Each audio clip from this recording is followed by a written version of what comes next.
Action crime thriller suspense novel വേട്ടക്കാർ. വായിക്കുന്നത് നിങ്ങളുടെ മിഥുൻ. അധ്യായം 1. റോഡിൽ നല്ല തിരക്കാണ്.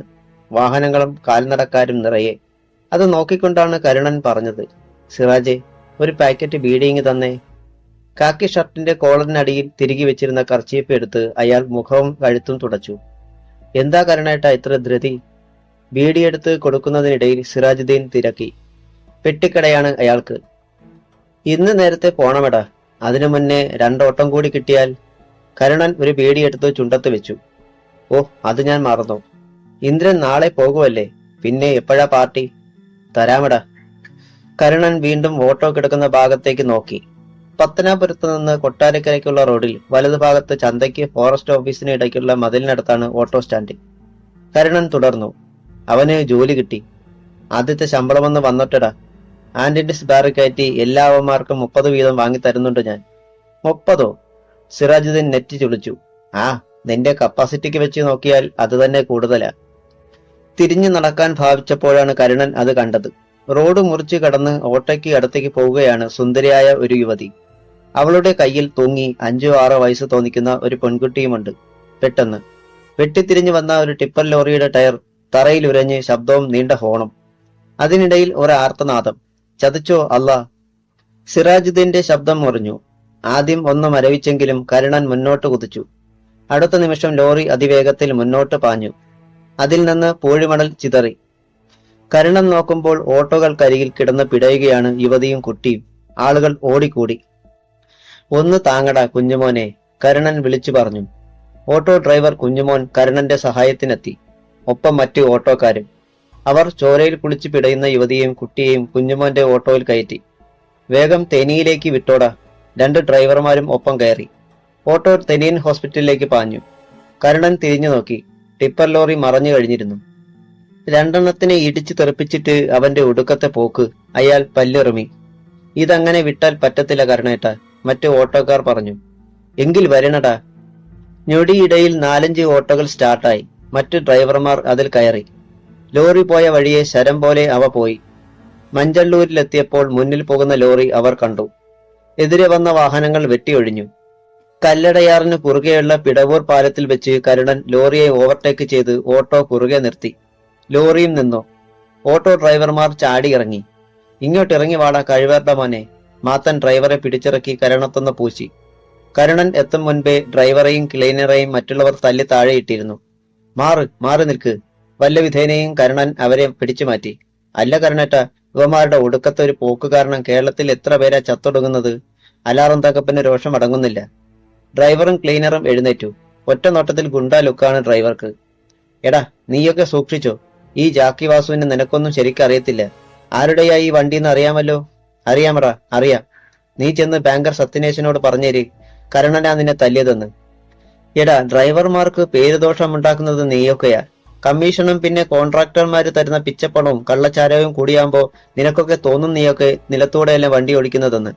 കരുണൻ അയാളെ പിന്നോട്ടൊന്ന് തള്ളി.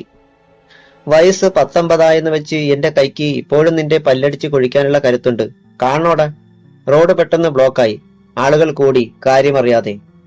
പാലത്തിന് താഴെയുള്ള കള്ളുഷാപ്പിൽ മുറ്റത്തു നിന്ന് ആളുകൾ മുകളിലേക്ക് ഉറ്റുനോക്കുന്നുണ്ടായിരുന്നു.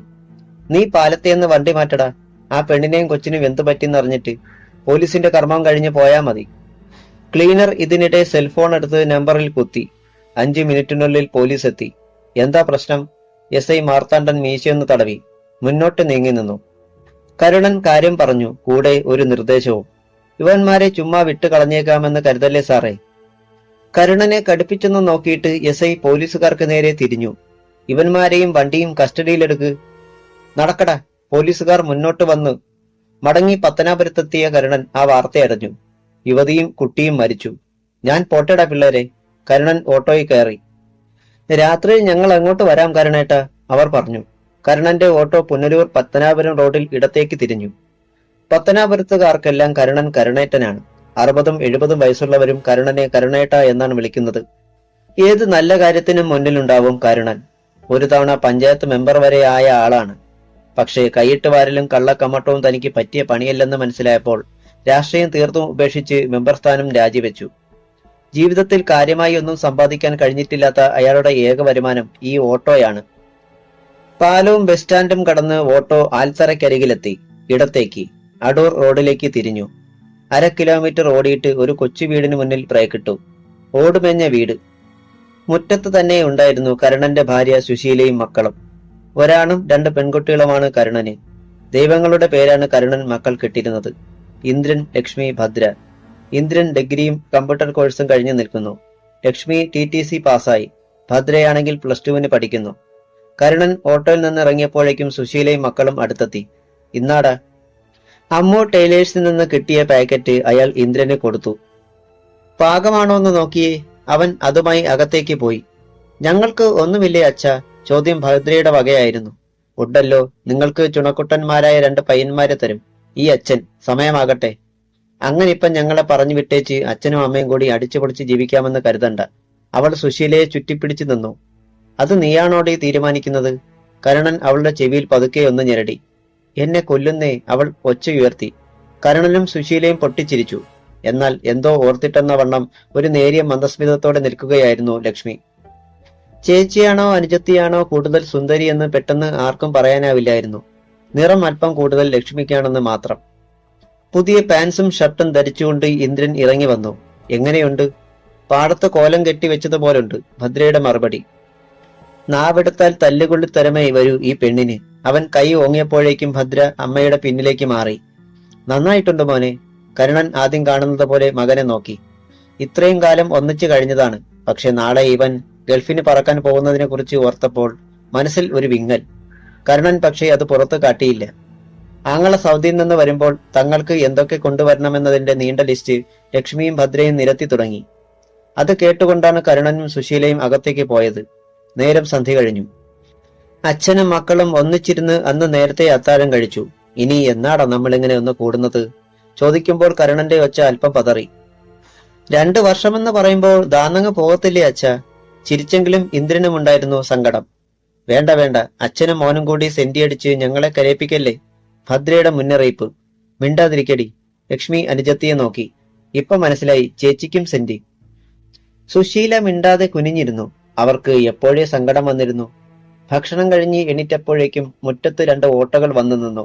അതിൽ ഡ്രൈവർമാരായിരുന്നു. കരുണൻ അവരെ സ്വീകരിച്ചിരുത്തി. കാപ്പി എടുക്കട്ടെ? വേണ്ട, പിരിഞ്ഞു പോകും. വീട്ടിൽ കുഞ്ഞുമോൻ പറഞ്ഞു. സംസാരത്തിനിടയിൽ നേരത്തെ നടന്ന സംഭവം വന്നു. കൊട്ടാരക്കരയെന്ന് വന്നതാ ആ പെണ്ണും കൊച്ചും. ഇവിടെ ആരാണ്ടേ കാണാൻ. അലാറം തങ്കപ്പൻ ദീർഘമായെന്ന് നിശ്വസിച്ചു. 10 മണിവരെ ഓട്ടോക്കാർ വർത്തമാനം പറഞ്ഞിരുന്നു. എന്നിട്ട് മടങ്ങി. അല്ല, ഏട്ടന്റെ കൂട്ടുകാരനെ കണ്ടില്ലല്ലോ. ഭദ്ര ഇന്ദ്രനെ നോക്കി. ശരിയാണല്ലോ, കരുണനും പറഞ്ഞു. അവൻ എന്തു പറ്റി? കോന്നി വരെ പോകുന്നെന്ന് പറഞ്ഞിരുന്നു. എപ്പ വന്നാലും അവനിങ്ങി വരാതിരിക്കില്ല. ഇന്ദ്രൻ റോഡിലേക്ക് ശ്രദ്ധിച്ചു. അവന്റെ ഏറ്റവും അടുത്ത കൂട്ടുകാരനാണ് ശിവജി. കരുണനും സുശീലയ്ക്കും സ്വന്തം മകനെ പോലെയാണ്. അവർക്ക് വേണ്ടി ജീവൻ കൊടുക്കാനും അവൻ തയ്യാറാണ്. ഒരു കുടുംബത്തിന്റെ ഏക ആശ്രയം.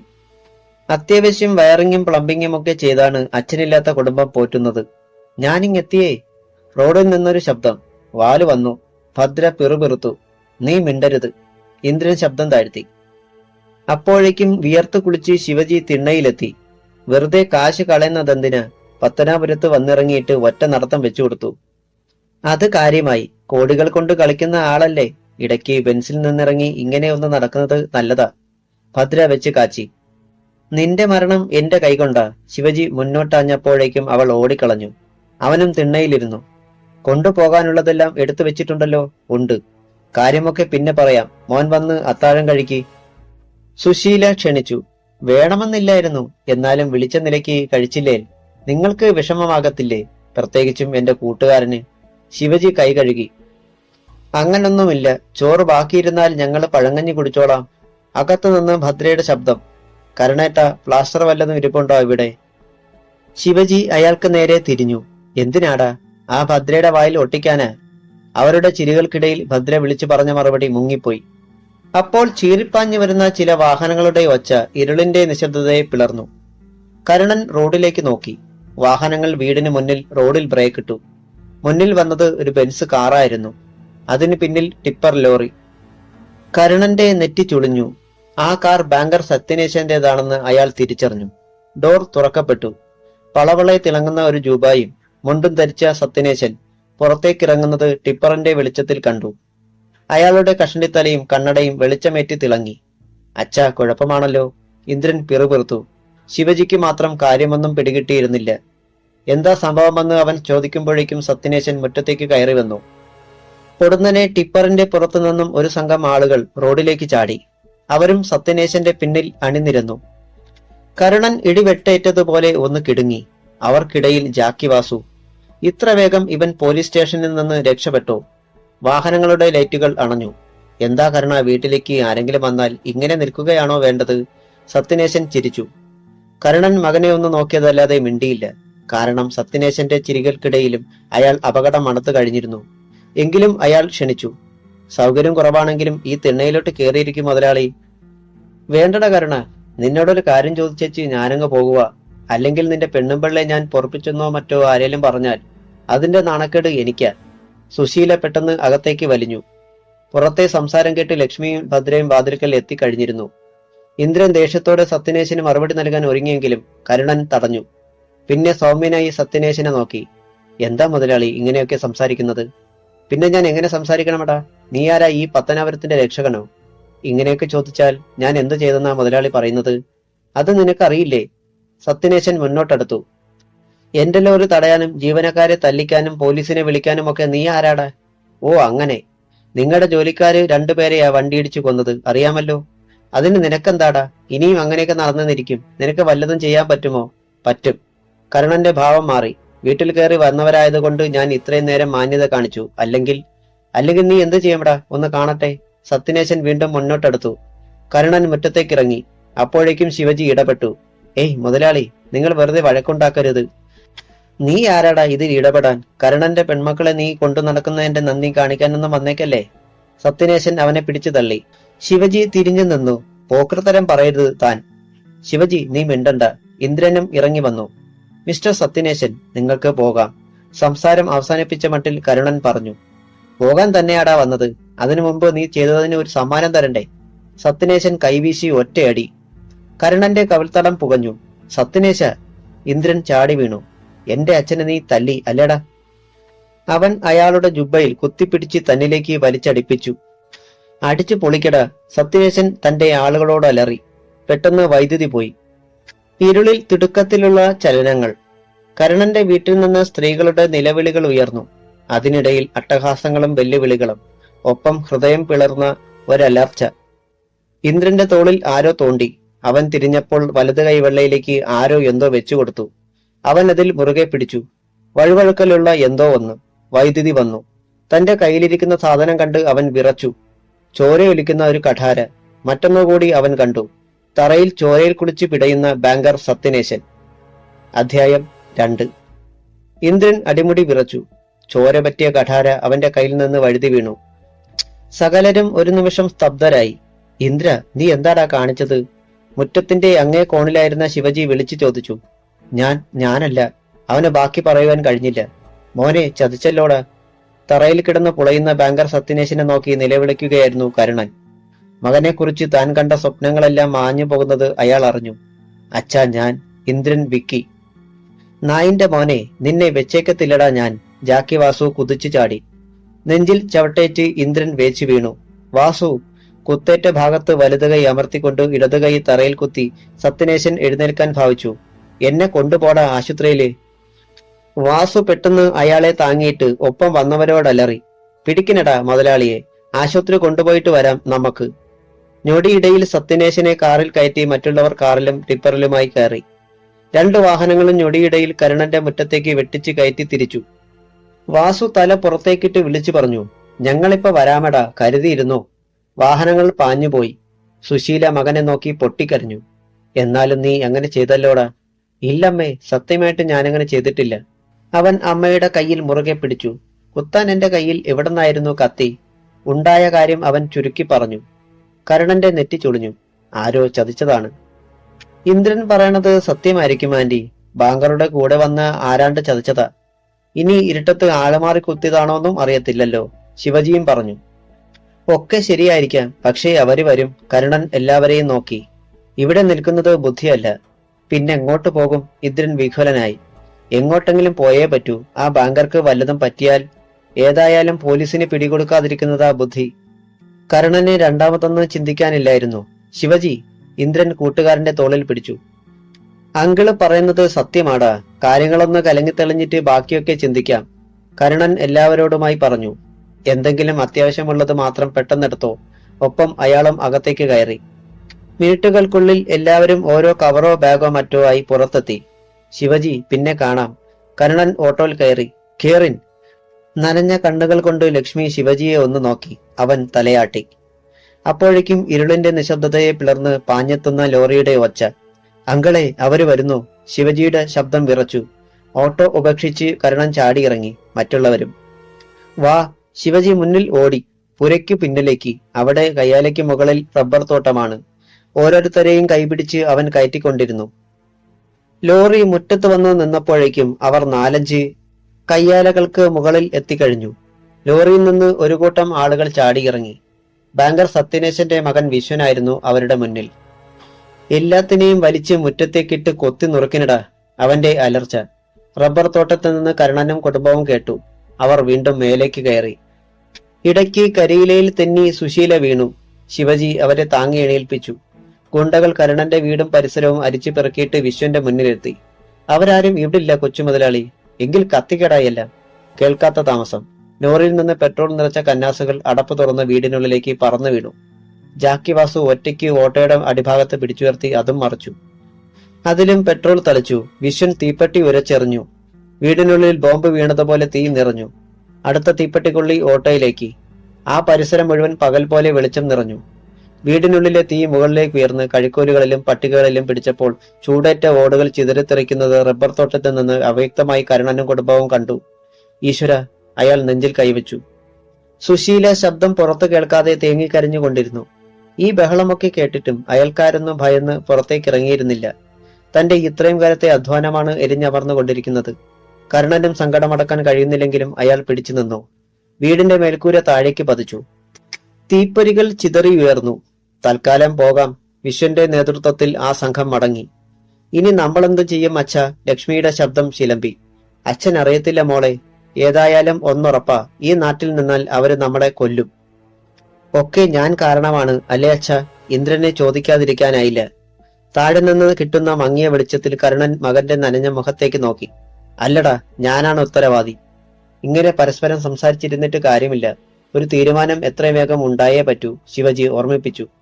കരുണൻ അമർത്തിയൊന്നു മൂളി. മകന് വിസയുടെ ആവശ്യത്തിനായി ബാങ്കിൽ നിന്ന് ലോൺ എടുത്തതിന്റെ ബാക്കി കുറച്ചു രൂപയുണ്ട്. അതുകൊണ്ട് തൽക്കാലം എവിടേക്കെങ്കിലും പോകാം. പക്ഷേ ഇന്ദ്രൻ തർക്കിച്ചു. നിങ്ങളൊക്കെ പൊയ്ക്കൊള്ളൂ, ഞാനിവിടെ നിൽക്കാം. എന്നെയല്ലേ അവർക്ക് വേണ്ടത്, എടുത്തോട്ടെ. കരുണൻ മകന്റെ വായ്പൊത്തി. ഇനി മിണ്ടണ്ട. എവിടേക്ക് പോകണമെന്ന് തീരുമാനിച്ചില്ലെങ്കിലും രാത്രി തന്നെ പുറപ്പെടാൻ ഉറച്ചു. എത്രയും വേഗം ആരുടെയും കണ്ണിൽ പെടാതെ മെയിൻ റോഡിലെത്തണം. കരുണൻ സുശീലയുടെ കൈക്ക് പിടിച്ചു. വാ. ഇരുൾ വീണ വഴിയെ തപ്പിത്തടഞ്ഞ് അവർ നടന്നു. ഇന്ദ്രനും ഭദ്രയ്ക്കും പിന്നിലായിരുന്നു ലക്ഷ്മി, അവളുടെ ഒപ്പം ശിവജിയും. ഇടയ്ക്ക് അവൻ അവളെ ചേർത്ത് പിടിച്ചു. ലക്ഷ്മി ആ കൈയിൽ വിരൽ അമർത്തി. അപ്പോൾ അവൻ കാതിൽ മന്ത്രിച്ചു. തൽക്കാലത്തേക്കെങ്കിലും ഈ വേർപാട് എനിക്ക് താങ്ങാൻ കഴിയുന്നില്ല പെണ്ണെ. എനിക്കും. ലക്ഷ്മിയും പിറുപിറുത്തു. പക്ഷേ വിഷമിക്കേണ്ട നീ. എന്നും ഞാൻ കൂടെയുണ്ടെന്ന് കരുതിക്കോ. പിന്നെ തൽക്കാലം നമ്മുടെ അടുപ്പം നമ്മൾ മാത്രം അറിഞ്ഞാൽ മതി. അവൾ പതുക്കെ മൂളി. 1 മണിക്കൂർ കൊണ്ട് അവർ പത്തനാപുരം കോന്നി റോഡിൽ ആൽത്തറയ്ക്ക് വടക്ക് ഭാഗത്തുള്ള പെട്രോൾ പമ്പിനടുത്തെത്തി. ഇവിടെ നിന്നാൽ മതി നിങ്ങൾ. ഏതെങ്കിലും വണ്ടി വരുമ്പോൾ ഞാൻ കൈ കാണിക്കാം. ശിവജി റോഡിലേക്ക് അല്പം കയറി നിന്നു. ശിവജി മോനെ, കരുണൻ വിളിച്ചു. എന്താ അങ്കിളെ? എവിടെയാണ് ഞങ്ങളെന്ന് അങ്ങ് ചെന്നിട്ട് വിളിച്ചു പറയാം. മതി. പക്ഷെ എങ്ങോട്ടാ വിളിക്കുന്നത്? അത് നേരാണച്ച. ഇവിടെ എവിടേക്ക് നമ്മൾ വിളിച്ചാലും വിവരം ചോർന്നെന്നിരിക്കും. ഇന്ദ്രൻ ഒരു നിമിഷം ചിന്തിച്ചു. ശിവജി, ഞാൻ തെങ്ങുകാവിലുള്ള നമ്മുടെ സനേഷിന്റെ ബൂത്തിലേക്ക് വിളിക്കാം. അവൻ ചതിക്കത്തില്ല. നിന്നെ വിവരമറിയിച്ചോളും. പിന്നെ ഇവിടുത്തെ ഓരോ നീക്കവും ശ്രദ്ധിച്ചോണം. അതൊക്കെ ഞാൻ ഏറ്റു. നീ ധൈര്യമായിട്ടിരിക്കും. വടക്കുനിന്ന് ഒരു വാഹനത്തിന്റെ വെളിച്ചം കണ്ടു.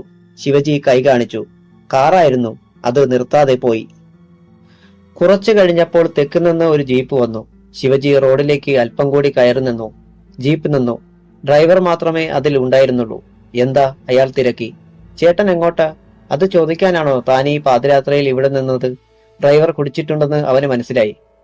പെട്ടെന്ന് കരുണൻ അങ്ങോട്ട് ചെന്നു. പത്തനംതിട്ട വരെ ഒരു ഓട്ടം പോകാമോ? പോകാം. രാത്രിയായതുകൊണ്ട് കാശൽപ്പം കൂടും. സാരമില്ല. എങ്കിൽ കേറിക്കോ. ഒരിക്കൽ കൂടി ശിവജിയോട് യാത്ര പറഞ്ഞ് അവർ ജീപ്പിൽ കയറി. ലക്ഷ്മി വിതുമ്പുന്നത് ശിവജി മാത്രം അറിഞ്ഞു. ജീപ്പ് നീങ്ങി. അതിന്റെ പിന്നിലെ ചുവന്ന വെളിച്ചം കണ്ണിൽ നിന്ന് മറയുന്നതുവരെ അവൻ നോക്കി നിന്നു. ജീപ്പ് പത്തനംതിട്ടയിൽ എത്തുന്നതിന് മുമ്പ് തന്നെ കരുണൻ ഒരു തീരുമാനം എടുത്തു കഴിഞ്ഞിരുന്നു. വയനാടിന് പോവുക. അവിടെയുള്ള തന്റെ അനുജൻ സുഗുണന്റെ അരികിൽ അഭയം തേടുക. ഇന്ന് വരെ താൻ അവിടെ പോയിട്ടില്ല. വർഷങ്ങൾക്ക് മുൻപേ അവിടെ കുടിയേറിയതാണ് സുഗുണൻ. നാട്ടിൽ നിന്ന് ഒരു പെണ്ണിനെയും കൊണ്ട് മുങ്ങിയ സുഗുണൻ അഭയം തേടിയത് അവിടെയാണ്. ഇപ്പോൾ യാതൊരു ബന്ധവുമില്ല. 5-8 വർഷം മുൻപ് വിഹിതം വാങ്ങാൻ വന്നപ്പോൾ കണ്ടതാണ്. അന്ന് അയാൾ താമസിക്കുന്ന സ്ഥലത്തിന്റെ പേര് പറഞ്ഞത് മാത്രം ഓർമ്മയിലുണ്ട്. ജീപ്പ് പത്തനംതിട്ടയിലെത്തി. എവിടെ ഇറങ്ങണം? ഡ്രൈവർ കരുണന്റെ നേരെ തിരിഞ്ഞു. ഒരു കാര്യം ചെയ്യ്, ഞങ്ങളെ ചെങ്ങന്നൂര് വിട്. ഇത് തൊല്ലയായല്ലോ. അങ്ങനെ പറഞ്ഞെങ്കിലും ഡ്രൈവർ ജീപ്പ് ഇടത്തേക്ക് തിരിച്ചു. ചെങ്ങന്നൂർ റെയിൽവേ സ്റ്റേഷനിലെത്തുമ്പോൾ 2:30. വടക്കോട്ട് ട്രെയിൻ എപ്പോഴുണ്ടെന്ന് തിരക്കി അറിഞ്ഞു. ആദ്യത്തെ ട്രെയിൻ എറണാകുളത്തിനുള്ള ഷട്ടിലാണ്. സാരമില്ല. ചാരുബെഞ്ചിൽ അവർ ഇരുന്നു. വെളുപ്പിനുള്ള ട്രെയിനിന് എറണാകുളത്തും അവിടെ നിന്ന് കോഴിക്കോടിന്. 2 മണിക്ക് കോഴിക്കോട്ടെത്തി. ഇപ്പോൾ അല്പം ആശ്വാസം തോന്നി കരുണന്. പോലീസോ സത്യനേശന്റെ ആളുകളോ വേഗത്തിലൊന്നും തേടിപ്പിടിച്ചു വരാനിടയില്ല. ട്രാൻസ്പോർട്ട് ബസ് സ്റ്റാൻഡിലെ ചെറിയ ഹോട്ടലിൽ നിന്ന് ഭക്ഷണം കഴിച്ചു. ചേട്ടാ, പുൽപ്പള്ളിക്ക് പോകാൻ ഏതാ വഴി? കടക്കാരൻ കണ്ണടക്കിടയിലൂടെ കരുണനെ ഒന്ന് നോക്കി. നിങ്ങൾ എവിടെന്നാ? കുറെ തെക്കൂന്നാ. ഒറ്റ ബസ് നോക്കി നിൽക്കണ്ട. എപ്പോഴും ബത്തേരിക്ക് ബസ്സുണ്ട്. അതേ കയറിക്കോ. ബത്തേരിന്ന് പുൽപ്പള്ളിക്ക് എളുപ്പാ. നന്ദി. കരുണൻ ബസ് കിടക്കുന്ന ഭാഗത്തേക്ക് തിരിഞ്ഞു.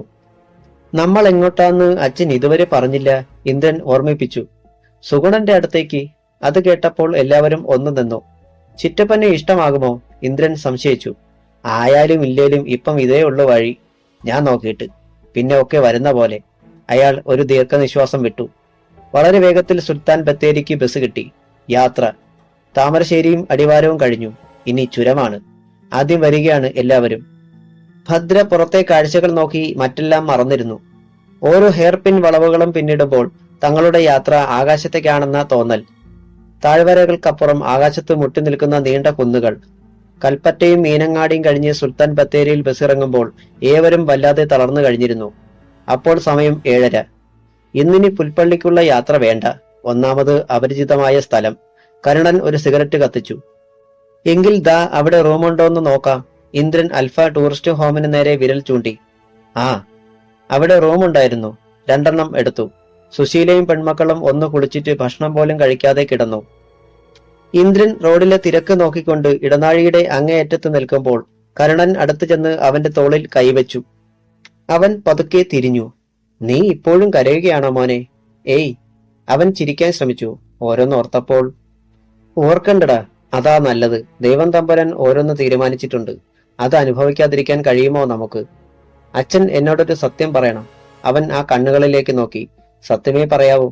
എന്താടാ നീ ഇങ്ങനെ? കരുണനിൽ അമ്പരപ്പ്.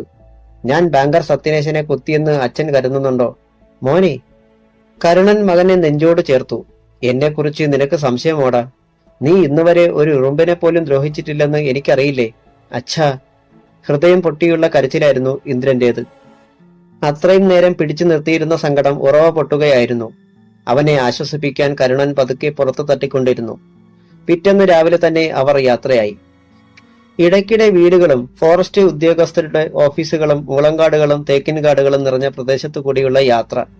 നേരിയ മഞ്ഞുണ്ട്, നല്ല തണുപ്പും. ഭദ്ര ലക്ഷ്മിയോട് ചേർന്നിരുന്നു. 3/4 മണിക്കൂർ കൊണ്ട് പുൽപ്പള്ളിയിലെത്തി.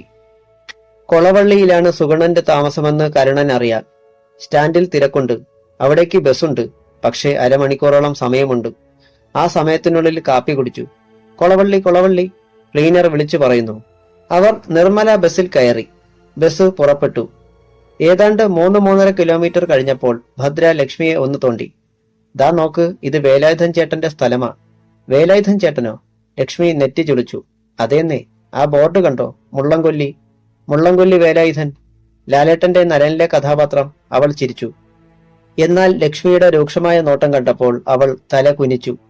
അരമണിക്കൂർ കൊണ്ട് ബസ് യാത്ര അവസാനിച്ചു. കൊളവള്ളി, ഇറങ്ങിക്കോ, കിളി പറഞ്ഞു. അവർ മാത്രമേ അപ്പോൾ ബസ്സിൽ ഉണ്ടായിരുന്നുള്ളൂ. സുശീല ചുറ്റുമൊന്ന് നോക്കി. തികച്ചും ഒരു കുഗ്രാമം. അവർ ഇറങ്ങുമ്പോൾ പള്ളിക്ക് മുന്നിൽ ഒരാൾക്കൂട്ടം. അതിനു നടുവിൽ നിക്കർ മാത്രം ധരിച്ച ഒരാൾ. ഒത്ത ഉയരവും വണ്ണവും, കോങ്ങണ്ണൻ. അയാളെന്താ ആടുതോമയാണോ? ഭദ്രയുടെ കമന്റ്. വല്ല സർക്കസുമായിരിക്കും. ലക്ഷ്മി പിറുപിറുത്തു. മറ്റുള്ളവരെ പോലെ കാഴ്ചക്കാരായി. വൈര വേണ്ട, ആരോ വിളിച്ചു പറഞ്ഞു. നീ പോടാ. നിക്കർധാരി പിന്നെ പറഞ്ഞത് ഒരു പുഴുത്ത തെറി. ഭദ്രയും ലക്ഷ്മിയും വിളറിപ്പോയി. പെട്ടെന്ന് കരുണൻ കൈചൂണ്ടി. ഈശ്വര, അത് സുഗുണനാണല്ലോ. ഇന്ദ്രനും മറ്റും അങ്ങോട്ട് നോക്കി.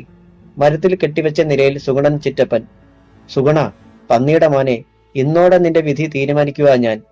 അലറിക്കൊണ്ട് തറയിൽ കാൽകെട്ടിയിട്ടിരുന്ന ഒരു കോഴിയെ എടുത്തുയർത്തി വൈരൻ. പിന്നെ അതിന്റെ കാൽ അഴിച്ച് മേലേക്കെറിഞ്ഞു.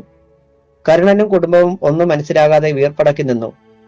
താഴേക്ക് വന്ന കോഴിയെ കണ്ണടച്ചുകൊണ്ട് ഒരു മടവാളിനാൽ നെടുകയും കുറുകയും വെട്ടുകയാണ് വൈരൻ.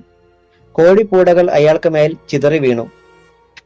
ആർത്തട്ടഹസിച്ചുകൊണ്ട് മടവാൾ തറയിലെറിഞ്ഞ വൈരൻ കോഴി നിലത്ത് വീഴും മുൻപ് പിടിച്ചു. പിന്നെ അതിനെ സസൂക്ഷ്മം പരിശോധിക്കാൻ തുടങ്ങി. കോഴിയുടെ വയറ്റിൽ ഒരു ചെറിയ മുറിവ് മാത്രം. അവിടെ ഒരു തുള്ളിച്ചോര പൊടിഞ്ഞു നിന്നു. ആഹാ! വെറ്റിലക്കറ പുരണ്ട പല്ലുകൾ കാട്ടി വൈരൻ സുഗണനെ നോക്കി ചിരിച്ചു. ഒരു തുള്ളിച്ചോര. വൈരന്റെ മടവാളന് നിന്നെ വേണ്ടെന്ന് വിധി. നെഞ്ചിടിപ്പോടെ കരുണനും ഇന്ദ്രനും പരസ്പരം നോക്കി. വൈര, ഒന്നും ചെയ്യല്ലേ അങ്ങേരെ. ഒരു സ്ത്രീയും 2 പെൺകുട്ടികളും ഓടിച്ചെന്ന് കോങ്ങണ്ണന്റെ കാൽക്കൽ വീണു. മാറിനടി പുല്ലുകളെ. അയാൾ അവരെ തൊഴിച്ചെറിഞ്ഞു.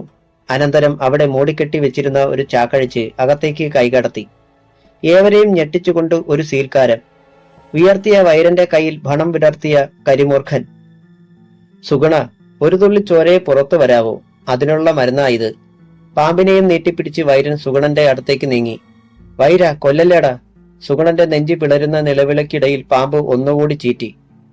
പെട്ടെന്ന് ഒരാവേശത്തോടെ ഇന്ദ്രൻ മുന്നോട്ട് കുതിച്ചു. ചിറ്റപ്പ!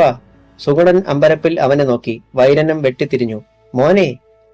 കരുണൻ മിന്നൽ പിണരായി അവർക്കിടയിലേക്ക് പാഞ്ഞു കയറി. പാമ്പിന്റെ സീൽക്കാരവും ഒപ്പം ഒരു നിലവിളിയും. കൊത്തുകിട്ടിയത് കരുണന്റെ കഴുത്തിൽ. ഹാ! കഴുത്തിൽ കൈ അമർത്തിക്കൊണ്ട് അയാൾ വൈരനെ ചവിട്ടി വീഴ്ത്തി. അടുത്ത നിമിഷം അയാളും ഒരു വശത്തേക്ക് മറഞ്ഞു. അച്ഛാ! ഇന്ദ്രനും ലക്ഷ്മിയും ഭദ്രയും അലറി വിളിച്ചു. ചേട്ടാ! സുശീലയുടെ നിലവിളി തൊണ്ടയിൽ കുരുങ്ങി. കരുണൻ വല്ലാതെ ഒന്നുകൂടി വെട്ടിപ്പിടഞ്ഞു. ഭാഗം 3. കബനി നദിക്ക് മീതെ കൂടി കർണാടകത്തിൽ നിന്ന് വീശിയടിച്ചൊരു കാറ്റ് കൊളവള്ളിയെ പൊതിഞ്ഞു.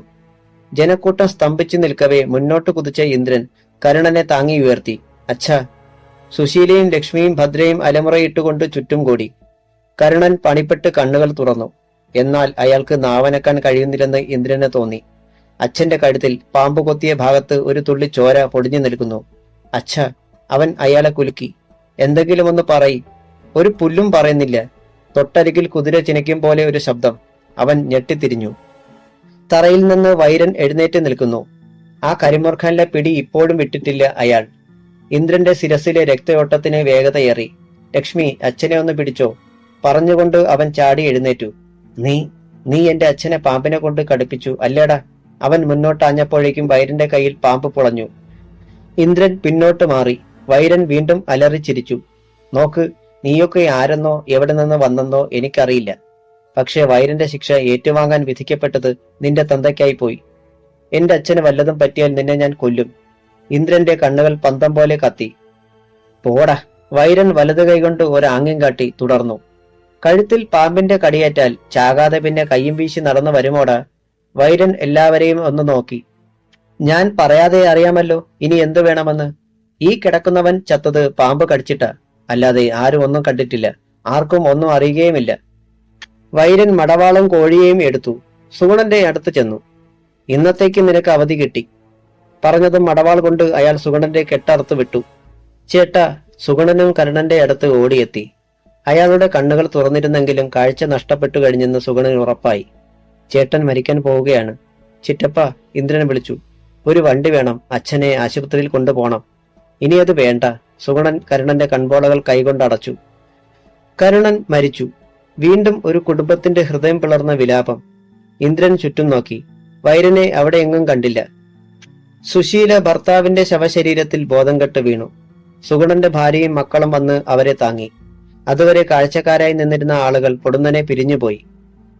റോഡിന് നടുവിൽ കരുണന്റെ ശവവും അവരും ബാക്കിയായി. കരുണേറ്റന്റെ ശരീരം വീട്ടിലേക്ക് കൊണ്ടുപോകാം ഇന്ദ്ര. സുഗുണൻ അവന്റെ തോളിൽ കൈവച്ചു. പോലീസിൽ അറിയിക്കാതെയോ? അവന്റെ ചോദ്യം കേട്ടപ്പോൾ സുഗുണൻ വിളറിപ്പോയി. പോലീസോ? നീ എന്തായി പറയുന്നത്? അയാൾ എന്റെ അച്ഛനെ പാമ്പിനെ കൊണ്ട് കൊല്ലിച്ചതല്ലേ? അപ്പോൾ പിന്നെ പോലീസിൽ അറിയിക്കാതെ പറ്റുമോ? ഇന്ദ്ര, ഞാൻ പറയുന്നതൊന്ന് കേൾക്ക്. പോലീസ് വന്നെന്നിരിക്കട്ടെ, ആര് സാക്ഷി പറയും? ഈ ഞാൻ പോലും മിണ്ടില്ല, പിന്നെയല്ലേ മറ്റുള്ളവർ? ചകിതനായി ഇന്ദ്രൻ സുഗണനെ നോക്കി. ചിറ്റപ്പൻ പറയുന്നത്, ഇവിടുത്തെ നിയമവും നീതിയുമൊക്കെ തീരുമാനിക്കുന്നത് വൈരന്. തീയിൽ നിന്നോടി വീണത് തിളച്ച എണ്ണയിലേക്കാണോ ഈശ്വര? തറയിൽ തറഞ്ഞു നിന്നുപോയി ഇന്ദ്രൻ. സുഗുണന്റെ പുല്ലുമേഞ്ഞ വീടിന്റെ ഉമ്മറത്ത് ഒരു വാഴയിലയിൽ കിടത്തിയിരിക്കുകയാണ് കരുണന്റെ മൃതദേഹം. തലയ്ക്കൽ എരിയുന്ന വിളക്കിലേക്ക് നോക്കി എന്തോ ഓർത്ത് ഇരിക്കുകയാണ് ഇന്ദ്രൻ.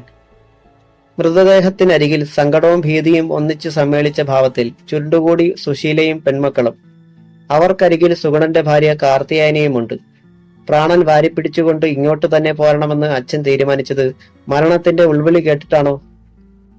നിലവിളക്കിന്റെ തീനാളങ്ങൾക്കിടയിലൂടെ പുറത്ത് കത്തിക്കാളുന്ന വെയിലും അതിനപ്പുറം കലങ്ങിയൊഴുകുന്ന കബനി നദിയും കണ്ടപ്പോൾ ഇന്ദ്രന് അങ്ങനെയൊരു സംശയം തോന്നി.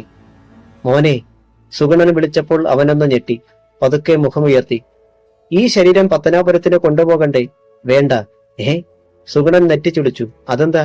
അവിടെ നിൽക്കാൻ പറ്റാഞ്ഞിട്ടാ ഇങ്ങോട്ട് പോന്നത്. ചങ്കിൽ ആരോ കത്തി കയറ്റിയതുപോലെ സുഗണൻ ഒന്ന് പുളഞ്ഞു. അപ്പോൾ ഇവിടെ തന്നെ അടക്കണോ? വേണം. അത് കേട്ട് കാർത്തിയായനി മുഖമുയർത്തി സുഗണനെ രൂക്ഷമായി ഒന്ന് നോക്കി. സുഗണൻ പറഞ്ഞു, ഈ കൊളവള്ളിയിൽ ഒരാൾ പോലും കുഴി തോണ്ടാൻ ഇങ്ങോട്ട് വരത്തില്ല. അതെന്താ? വൈരൻ കൊല്ലുന്നവരെ കുഴിച്ചിടാൻ ആരും വന്നേക്കരുതെന്നാണ് കൽപ്പന. ആരുടെ? അയാളുടെ തന്നെ. അതുകൊണ്ടാ ഈ ശവം കാണാൻ പോലും ആരും ഇങ്ങോട്ട് വരാത്തത്. ഇന്ദ്രന് തളർച്ചയായി. സമയം കടന്നു പോവുകയാണ്. 1-2 മണിക്കൂറുകൾ കൂടി കഴിഞ്ഞാൽ നേരം ഇരുട്ടും. സുഗുണനും ആകെ അസ്വസ്ഥനായി. നമ്മൾ എന്തു ചെയ്യും ഇന്ദ്ര? ഏതായാലും അച്ഛനെ ഇങ്ങനെ കിടത്താൻ പറ്റില്ലല്ലോ. അവന്റെ മുഖവും വാക്കുകളും മുറുകി. ഒരു മൺവെട്ടിയും കൂന്താലിയും വേണം എനിക്ക്. പിന്നെ അച്ഛനെ അടക്കാൻ ആരുടെ മണ്ണും? ചിറ്റപ്പൻ ചൂണ്ടിക്കാണിച്ചു തരണം. ദൈവമേ! കാർത്തിയായനി ചാടി എഴുന്നേറ്റു. ഈ മണ്ണിൽ കുഴിച്ചിടാനോ? എന്നിട്ട് ആ വൈരൻ ബാക്കിയുള്ളവരെ കൂടി ഇവിടെ വെട്ടിമൂടണോ? ഇത് നിങ്ങളുടെ മണ്ണല്ലേ കുഞ്ഞമ്മേ? അതുകൊണ്ടെന്താ? വൈരൻ സമ്മതിക്കാതെ ഒന്നും നടക്കത്തില്ല. ഇതെന്തൊരു നാടാ? അവൻ ചാടി എഴുന്നേറ്റു. ഇവിടുത്തെ പോലീസ് സ്റ്റേഷൻ എവിടെയാ? പുൽപ്പള്ളിയിൽ.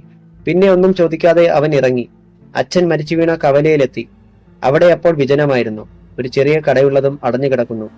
ഒരു വാഹനത്തിന്റെ ശബ്ദം കേട്ടു. അപ്പോസ് ബസ് അവിടേക്ക് വരുന്നത് അവൻ കണ്ടു. ബസ് തിരിച്ചു പോയപ്പോൾ അവനും അതിൽ കയറി. പോലീസ് സ്റ്റേഷനിലെത്തി. എസ് ഐ ഇന്ദുചൂടൻ സ്ഥലത്തുണ്ടായിരുന്നു. ചുറുചുറുക്കുള്ള ഒരു ചെറുപ്പക്കാരൻ. ഇന്ദ്രൻ തങ്ങൾ അവിടെ വന്നപ്പോൾ മുതൽ നടന്ന കാര്യങ്ങൾ പറഞ്ഞു കേൾപ്പിച്ചു. ഇന്ദുചൂടന്റെ കണ്ണുകൾ വൈരപ്പൊടി വീണതുപോലെ ഒന്ന് തിളങ്ങി. ഞാനിവിടെ വന്നിട്ട് 6 മാസമായി. അതിനിടെ പലവട്ടം ഈ വൈരന്റെ പേര് കേട്ടു. പക്ഷെ ഇന്ന് വരെ ആരും ഒരു കംപ്ലൈന്റും ഇവിടെ തന്നിട്ടില്ല. നിങ്ങൾ ഒരു റിട്ടേൺ കംപ്ലൈന്റ് തരൂ, ബാക്കിയൊക്കെ ഞാനേറ്റു. ഇന്ദ്രനും ഉത്സാഹമായി. അവൻ പരാതി എഴുതിക്കൊടുത്തു. തുടർന്ന് പറഞ്ഞു, പക്ഷേ അവിടെ ആരും സാക്ഷി പറയില്ല സാർ. സാരമില്ല, ഇന്ദുചൂടൻ തുടർന്നു. ഇതൊരു തുടക്കമാകട്ടെ. നിങ്ങളുടെ അച്ഛനെ ആ മണ്ണിൽ അടക്കം ചെയ്യാനെങ്കിലും ഞാൻ സഹായിക്കാം. ഒരു സംഘം പോലീസുമായി ഇന്ദ്രനെയും കൂട്ടി എസ് ഐ നേരിട്ട് കൊളവള്ളിയിലെത്തി. അവരുടെ സാന്നിധ്യത്തിൽ തന്നെ ഇന്ദ്രൻ അച്ഛന് അന്ത്യവിശ്രമം കൊള്ളാനുള്ള കുഴിയെടുത്തു. കർമ്മങ്ങളൊന്നും നടത്താതെ തന്നെ അച്ഛന്റെ ശവശരീരം കുഴിയിലേക്ക് ഇറക്കി വെക്കുന്നതിനിടയിൽ അവന്റെ ഞരമ്പുകൾ വല്ലാതെ പിടച്ചു. ഒരു പിടി മണ്ണ് ആ ശരീരത്തിലേക്ക് ഇടുമ്പോൾ മനസ്സുകൊണ്ട് അവനൊരു പ്രതിജ്ഞ ചെയ്തു. അച്ഛന്റെ പ്രാണന് വൈരനോട് പക തീർക്കാതെ ഈ മകൻ മടങ്ങിപ്പോകില്ല. കുഴി മൂടിക്കഴിഞ്ഞപ്പോഴേക്കും അവൻ വിയർത്തു കുളിച്ച് വല്ലാതെ തളർന്നു കഴിഞ്ഞിരുന്നു. എസ് ഐയും പോലീസുകാരും യാത്ര പറഞ്ഞു. നേരം ഇരുട്ടി. സുഗുണന്റെ വീട്ടിൽ നടന്ന സംഭവങ്ങൾ അപ്പപ്പോൾ തന്നെ അറിയുകയായിരുന്നു വൈരൻ. കബനി നദിക്കരയിൽ ഒരു പാറപ്പുറത്ത് ഇരിക്കുകയായിരുന്നു വൈരനും 2 കൂട്ടാളികളും. തൊട്ടടുത്ത് ഒരടുപ്പിൽ 3 ഇഞ്ചോളം നീളം വരുന്ന ഇറച്ചി കഷ്ണങ്ങൾ ഉരുളിയിൽ പൊരിഞ്ഞുകൊണ്ടിരുന്നു. സുഖകരമായ ഗന്ധം ആസ്വദിക്കാൻ എന്ന വണ്ണം വൈരൻ മൂക്കുകൾ വിടർത്തി. ഇനി എടുത്തോടാ. നിർദ്ദേശം കിട്ടിയ ഉടനെ ഒരാൾ ഇറച്ചി വാഴയിലേക്ക് നീക്കിയിട്ടു. വൈരന്റെ മുന്നിൽ കൊണ്ടുവന്നു വെച്ചു. വൈരൻ അവിടെ ഇരുന്ന ഒരു പ്ലാസ്റ്റിക് ബാഗിൽ നിന്ന് കവറിൽ നിറച്ച പട്ടച്ചാരായം എടുത്ത് അവർക്ക് നേരെ എറിഞ്ഞു കൊടുത്തു. പിന്നെ ഒരു കവറിന്റെ മൂല വലിച്ചു പറിച്ചു കളഞ്ഞിട്ട് വായിലേക്ക് കമഴ്ത്തി. 10 സെക്കൻഡ് കൊണ്ട് അയാൾ ആ ചാരായം കുടിച്ചു. കവർ വലിച്ചെറിഞ്ഞിട്ട് ഒരു കഷ്ണം ഇറച്ചിയെടുത്ത് കടിച്ചു. കൊള്ളാം, ആ വരുത്തൻ പട്ടിയുടെ ജീവനെടുത്ത കരിമൂർഖന്റെ ഇറച്ചിക്ക് എന്തു രുചിയാ. അയാളുടെ കൂട്ടാളികളും ഓരോ തുണ്ട് പാമ്പിൻ മാംസം എടുത്തു. ആ സുഗുണനെ ഇനി എന്തു ചെയ്യണം? ഇന്നവൻ ആ വരത്തന്റെ ശവം അവന്റെ മണ്ണിൽ കുഴിച്ചിടിയിച്ചു. ഇത് കണ്ട് നാളെ മറ്റുള്ളവരും അങ്ങനെ ചെയ്യത്തില്ലേ? കൂട്ടാളികളിൽ ഒരുവൻ തിരക്കി. ഇല്ലടാ മാസ്തി, ഇല്ല. സുഗുണന് ഞാൻ അതിനുള്ള വിലയിട്ടു കഴിഞ്ഞു. 5000. മാസ്തി തലയാട്ടി. നീ ഇപ്പൊ തന്നെ പോണം, സുഗുണനെ കാണണം. നാളെ നേരം വെളുക്കുമ്പോൾ പണം കിട്ടണമെന്നും പറയണം.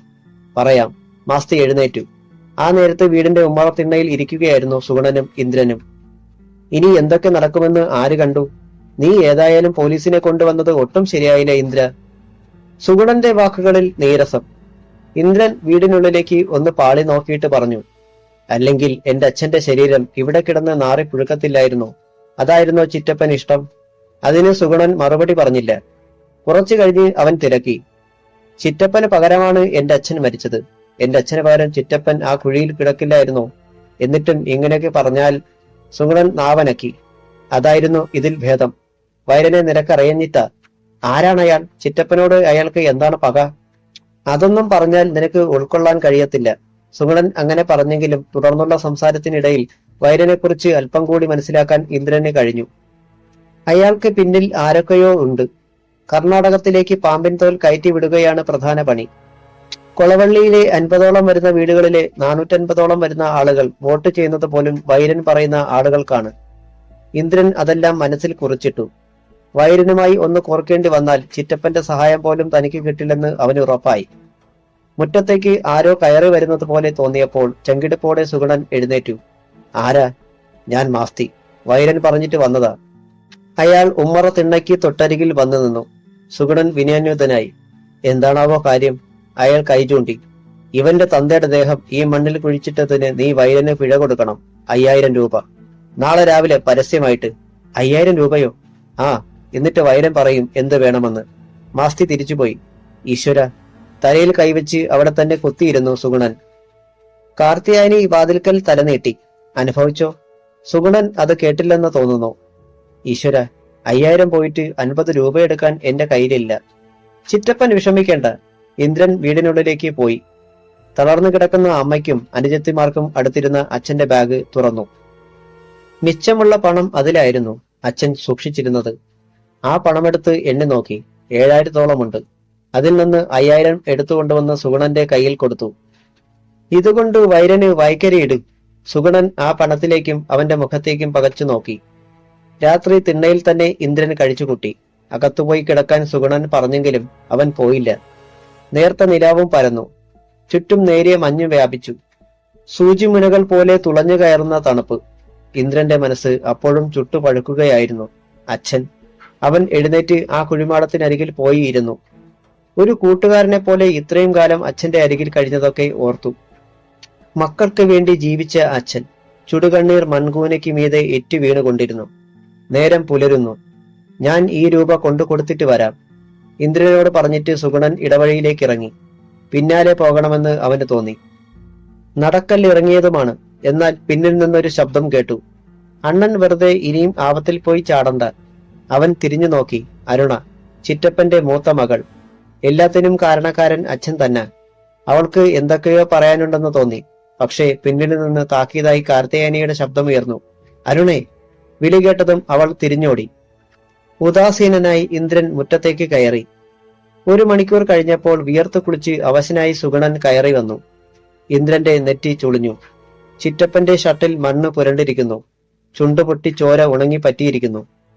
എന്തു പറ്റി ചിറ്റപ്പ? ഒന്നും പറയണ്ട നീ. ഇന്ന് ഇറങ്ങിക്കോണം എല്ലാവരും ഇവിടുന്ന്. ഇനി നിങ്ങളുടെ പേരിൽ ചാകം കൂടി ഈ വീട്ടിൽ ആർക്കും പറ്റത്തില്ല. വൈരന്റെ അന്ത്യശാസനമാവും അത്. അവന് മനസ്സിലായി. അയ്യോ, ഇതെന്തു പറ്റി മനുഷ്യനെ? കാർത്തിയായനി ഓടി വന്നു. തിണ്ണയിലിരുന്ന സുഗുണൻ കിതച്ചു. നേരം ഇരുട്ടും മുൻപ് ഇവർ ഇവിടുന്ന് പോയിരിക്കണം. അല്ലെങ്കിൽ വൈരൻ. പൂർത്തിയാക്കിയില്ല സുഗുണൻ. ഇന്ദ്രന്റെ മനം പിടഞ്ഞു. അവന്റെ കണ്ണുകൾ അച്ഛന്റെ കുഴിമാടത്തിന് നേരെ നീണ്ടു ചെന്നു. അച്ഛനെ പാമ്പ് കൊത്തുന്ന രംഗം മനസ്സിൽ തെളിഞ്ഞു. എന്തോ തീരുമാനിച്ച മട്ടിൽ അവൻ ഇറങ്ങിപ്പോയി. കൊളവള്ളിയിൽ മലങ്കര കാത്തോലിക്ക സുറിയാനി പള്ളിക്ക് മുന്നിലെ മതിലിൽ ചാരി നിൽക്കുകയായിരുന്നു വൈരനും കൂട്ടാളികളും. വൈര! ഇടിവെട്ടും പോലെയുള്ള ആ ശബ്ദം കേട്ട് അയാളും കൂട്ടാളികളും മാത്രമല്ല, രാവിലെ ബസ് കയറാൻ എത്തിയ ആളുകളും പരിസരവാസികളും ഞെട്ടിത്തിരിഞ്ഞു. ഇന്ദ്രൻ. ധൈര്യപൂർവം അവൻ വൈരന്റെ മുന്നിലെത്തി. നിനക്ക് വേണമെങ്കിൽ എന്റെ ജീവൻ എടുക്കാം. എന്നാലും എന്റെ അച്ഛന്റെ ആത്മാവ് പാർക്കുന്ന ഈ സ്ഥലത്ത് നിന്ന് പോകില്ല ഞാൻ. എനിക്കിവിടെ ജീവിക്കണം. എടാ! വൈരൻ അലറി. അതേടാ. പക്ഷേ ചുമ്മാതങ്ങ് ചാകാൻ മനസ്സിൽ എനിക്ക്. കൊല്ലാനും ചാവാനും ഞാനും ഒരുക്കമാ. പൊരുതിച്ചാവാൻ വാടാ. അവൻ കയ്യാട്ടി വിളിച്ചു. വൈരൻ തവളയെ കണ്ട പാമ്പിനെ പോലെ ഒരു ശബ്ദം പുറപ്പെടുവിച്ചുകൊണ്ട് മുന്നോട്ട് നീങ്ങിയെടുത്തു. ആളുകൾ ശ്വാസം വിടാൻ പോലും മറന്നു നിന്നു. വൈരൻ ഇടംവലം തലയൊന്ന് അനക്കിയപ്പോൾ ഞൊട്ടകളുടെ ശബ്ദമുണ്ടായി. നിനക്ക് മരിക്കാനാണ് വിധിയെങ്കിൽ ഞാനായിട്ട് അതില്ലാതാക്കുന്നില്ല. ഇതാ പിടിച്ചോ. ഇടം കൈ ഓങ്ങിയിട്ട് വലം കൈ കൊണ്ട് ഒരടിയായിരുന്നു അയാൾ. അയാളുടെ ഇടം കൈ തടയാൻ ശ്രമിക്കുന്നതിനിടയിൽ വലം കൈയാൽ അടിയേറ്റ ഇന്ദ്രൻ ഒരു വശത്തേക്ക് വീണുപോയി. വൈരൻ ചിരിച്ചു. വാടാ എഴുന്നേറ്റ്. അയാളെ ഒന്ന് നോക്കിയിട്ട് തറയിൽ കൈകൾ കുത്തി ഇന്ദ്രൻ എഴുന്നേറ്റതും തല അയാളുടെ വയറ്റിൽ ആഞ്ഞുകുത്തി പിന്നിലേക്ക് തള്ളിക്കൊണ്ടുപോയതും ഒപ്പമായിരുന്നു. വൈരനും പതറി. ഇന്ദ്രൻ അയാളെ പള്ളിമതിലിനോട് ചേർത്തിടിച്ചു. പിന്നെ ഇരുകൈകളും ചേർത്ത് നെഞ്ചിൽ ആഞ്ഞാഞ്ഞിടിക്കാൻ തുടങ്ങി. വൈരന്റെ കൂട്ടാളികൾ പാഞ്ഞെത്തി. ഇന്ദ്രനെ പിടിച്ചു മാറ്റാൻ ശ്രമിച്ചു. കഴിഞ്ഞില്ല. വെട്ടിത്തിരിഞ്ഞ അവൻ അവരെ അടിച്ചു പരത്തി. അച്ഛൻ പിടഞ്ഞു വീഴുന്ന രംഗമായിരുന്നു അപ്പോൾ മനസ്സിൽ. വൈരൻ അരയിൽ നിന്നൊരു കത്തി വലിച്ചൂരി. ചത്തുപോടാ നായെ, ഒറ്റക്കുത്ത്. മിന്നൽ പോലെ അവൻ തെന്നിമാറി. പിന്നെ ആ കയ്യിൽ പിടിച്ച് വെട്ടിത്തിരിച്ചു. കത്തി ഇന്ദ്രന്റെ കയ്യിൽ. ഞാനിവിടെ ജീവിക്കും, അതുകൊണ്ട് ഈ കൊളവള്ളിയിൽ ഇനി നീ വേണ്ട. അയാളുടെ കഴുത്തിൽ കൈ അമർത്തി പിന്നോട്ട് തള്ളിക്കൊണ്ട് ഒറ്റ കുത്തായിരുന്നു ഇന്ദ്രൻ. കണ്ടു നിന്നിരുന്നവർ പോലും നിലവിളിച്ചുപോയി. അതിനേക്കാൾ ഉച്ചത്തിൽ വൈരന്റെ രോദനമുയർന്നു. അയാളുടെ കൂട്ടാളികൾ ചകിതരായി.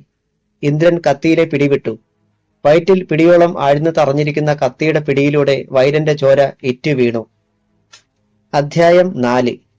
റബ്ബർ മരത്തിൽ തറച്ച ചില്ലിലൂടെ പാൽ ഇറ്റു വീഴുന്നത് പോലെയാണ് വൈരന്റെ വയറ്റിൽ തുളഞ്ഞു കയറിയ കത്തിയുടെ പിടിയിലൂടെ ചോര ഊറി വീണത്. അത് കണ്ട ഇന്ദ്രനും ഒരു മാത്ര പരിഭ്രമിച്ചുപോയി. അറിയാതെ അവൻ തന്റെ കൈയിലേക്ക് നോക്കി. അവിടെയും തന്റെ ഷർട്ടിലും ചോര പറ്റിയിരിക്കുന്നു. കാറ്റുപിടിച്ച മരം കണക്കെ നിന്ന് ആടുകയാണ് വൈരൻ. മുറിവേറ്റ ഭാഗത്ത് അയാൾ കൈ അമർത്തി പിടിച്ചിരിക്കുകയാണ്. ആളുകളാരും അങ്ങോട്ടടുക്കുന്നില്ല. എടാ നായേ. വൈരൻ കടിച്ചുപിടിച്ച പല്ലുകൾക്കിടയിലൂടെ ചതഞ്ഞരഞ്ഞ വാക്കുകൾ പുറത്തു ചാടി. നീ എന്നെ കുത്തി അല്ലേ? അത് കേൾക്കാൻ നിൽക്കാതെ ഞൊടിയിടയിൽ ഇന്ദ്രൻ വെട്ടിത്തിരിഞ്ഞു. 2-3 അടി നീങ്ങിയിട്ട് അവൻ പറഞ്ഞു. നീ ചത്തുവീണാൽ ഞാൻ സന്തോഷിക്കും. എന്റെ അച്ഛനോട് നീ ചെയ്തതിന് ഇത്രയെങ്കിലും മറുപടി തന്നില്ലെങ്കിൽ ഞാൻ തന്തയ്ക്ക് പിറന്നവനാണെന്ന് പറഞ്ഞിട്ടെന്താടാ കാര്യം? അപ്പോഴേക്കും വൈരൻ ഭിത്തിയിൽ അമർന്ന് താഴേക്ക് വീണു. അയാളുടെ കൂട്ടാളികൾ ഓടിവന്നു. മാസ്തി കത്തി വലിച്ചൂരാൻ ഭാവിച്ചപ്പോൾ അയാൾ തടഞ്ഞു. ഊരരുത്. ഒന്നുകൂടി തിരിഞ്ഞു നോക്കിയിട്ട് അവൻ തിടുക്കത്തിൽ നടന്നു. ചെമ്പ! വൈരൻ അലറി വിളിച്ചു. ആ ശബ്ദം ആ പ്രദേശമാകെ മുഴങ്ങി. കബനി നദിക്കപ്പുറം കർണാടക തീരത്ത് ചെന്നിടിച്ച് മടങ്ങി വന്നു.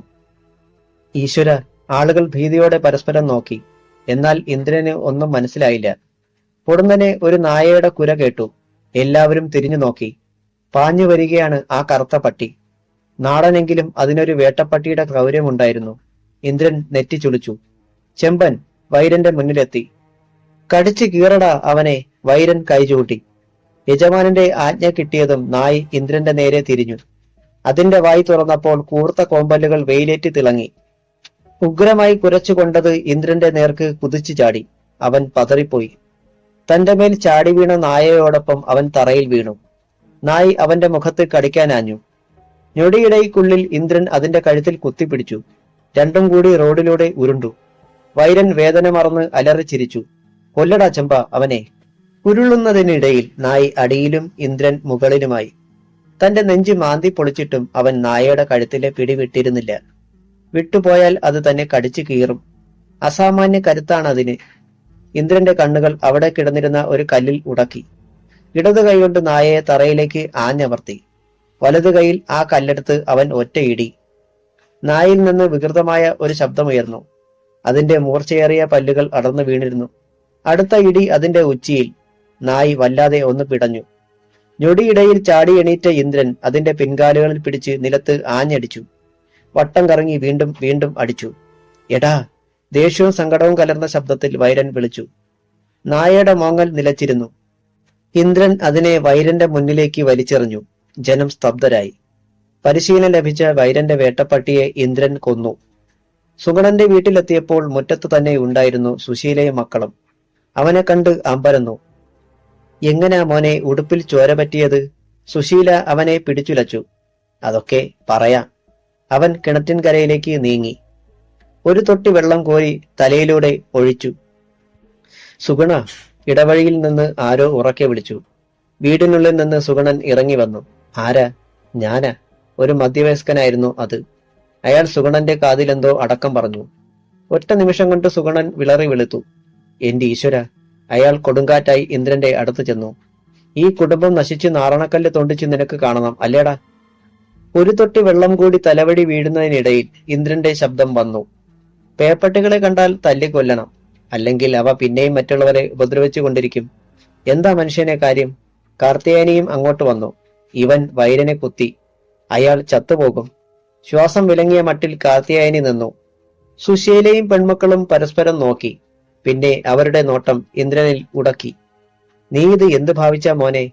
ഞാൻ പിന്നെ എന്ത് വേണമായിരുന്നു? അവൻ ഷർട്ട് പിഴിഞ്ഞ് തോളിലിട്ടു. അല്ലെങ്കിൽ അമ്മ പറ, നമുക്കിവിടെ നിൽക്കാൻ കഴിഞ്ഞില്ലെങ്കിൽ എങ്ങോട്ട് പോകും? എങ്ങോട്ടെങ്കിലും. സുശീല പൂർത്തിയാക്കാൻ സമ്മതിക്കാതെ ഇന്ദ്രൻ കൈ ഉയർത്തി. അച്ഛനുറങ്ങുന്ന ഈ മണ്ണ് വിട്ട് മറ്റൊരിടത്തേക്ക് പോകാൻ അമ്മയ്ക്കാവുമോ? സുശീലയുടെ മുഖം താണു. ഇന്ദ്രൻ തുടർന്നു. ഒരു മൂന്നാം കിട ഗുണ്ടയുടെ ഭീഷണിക്ക് വഴങ്ങി ഇവിടം വിടുകയാണെന്ന് നമ്മളെങ്കിൽ ഇങ്ങനെ ഓടാനേ നേരം കാണൂ. ഇവിടെ മാത്രമല്ല, എല്ലായിടത്തും ഉണ്ടാകും ഇത്തരം ആളുകൾ. അവർക്കിടയിൽ നമുക്കും പിടിച്ചു നിന്നല്ലേ പറ്റൂ. ഏതായാലും ജനിച്ചു പോയില്ലേ. ഇതൊക്കെ കേട്ട് കാർത്തിയായനി സുഗണനോട് പറഞ്ഞു. ഒന്ന് ഞാനിപ്പോഴേ പറഞ്ഞേക്കാം. ചേട്ടത്തെയും മക്കളെയും ഇനിയും ഇവിടെ വെച്ചുകൊണ്ടിരിക്കാനാ ഭാവമെങ്കിൽ ഞാനും എന്റെ മക്കളും ഇവിടെ നിന്നിറങ്ങും. ഏതായാലും ചാവാൻ ഞങ്ങളെ കിട്ടുകയില്ല. സുഗുണൻ ദേഷ്യത്തിൽ ഭാര്യയെ നോക്കി. മുഖം ചുളിച്ചുകൊണ്ട് അവർ തിരിഞ്ഞു നടന്നു. എടി ഭദ്രേ, എന്റെ ബാഗിൽ നിന്ന് ഒരു കൈലിയും ഉടുപ്പും ഇങ്ങെടുക്ക്, ഇന്ദ്രൻ കുഞ്ഞു അനുജത്തിയോട് പറഞ്ഞു. അവൾ അതെടുത്തുകൊണ്ട് കൊടുത്തു. അവൻ അവ ധരിച്ചിട്ട് നനഞ്ഞ വസ്ത്രങ്ങൾ അയയിൽ വിരിച്ചു. അവനോട് എന്തോ ചോദിക്കാനെന്ന ഭാവത്തിൽ ലക്ഷ്മി അവിടെ തന്നെ നിൽക്കുകയാണ്. ഇന്ദ്രന് അത് മനസ്സിലായി. എന്താടി? പത്തനാപുരത്തിന് ഒന്ന് വിളിക്കണ്ടേ? അവിടുത്തെ കാര്യങ്ങൾ എങ്ങനെയൊക്കെ ആയിത്തീർന്നെന്ന് അറിയണ്ടേ? ഇന്ദ്രൻ മൂളി. ആ നേരത്തൊക്കെ പത്തനാപുരത്ത് പ്രശ്നങ്ങളായിരുന്നു. കരുണനെയും കുടുംബത്തെയും തേടി പോലീസ് പരക്കം പാഞ്ഞു. പക്ഷേ ഭൂമി പിളർന്ന് മറിഞ്ഞത് പോയതുപോലെ അവർ എവിടേക്കാണ് രക്ഷപ്പെട്ടിരിക്കുന്നതെന്ന് ഒരു വിവരവും കിട്ടിയില്ല. എസ് ഐ മാർത്താണ്ഡൻ ശിവജിയെയും പത്തനാപുരത്തെ മുക്കാലും ഓട്ടോക്കാരെയും ചോദ്യം ചെയ്തു കഴിഞ്ഞു. അവർ പുനലൂർ വഴി തമിഴ്നാടിന് കടന്നിരിക്കുമോ എന്ന് പോലും പോലീസ് സംശയിച്ചു. പോലീസിന് സമാന്തരമായി തന്നെ ബാങ്കർ സത്യനേശന്റെ മകൻ വിശ്വനും മറ്റും കരുണന്റെ കുടുംബത്തെ തിരയുകയായിരുന്നു. കിട്ടിയാൽ ഒന്നിനെയും ജീവനോടെ പുറം ലോകം കാണിക്കരുതെന്നായിരുന്നു അവരുടെ തീരുമാനം. ഹോസ്പിറ്റലിൽ കിടക്കുന്ന സത്യനേശന്റെ നിലയിൽ നേരിയ മാറ്റം ഉണ്ടെന്നാണ് ഡോക്ടർമാർ പറയുന്നത്.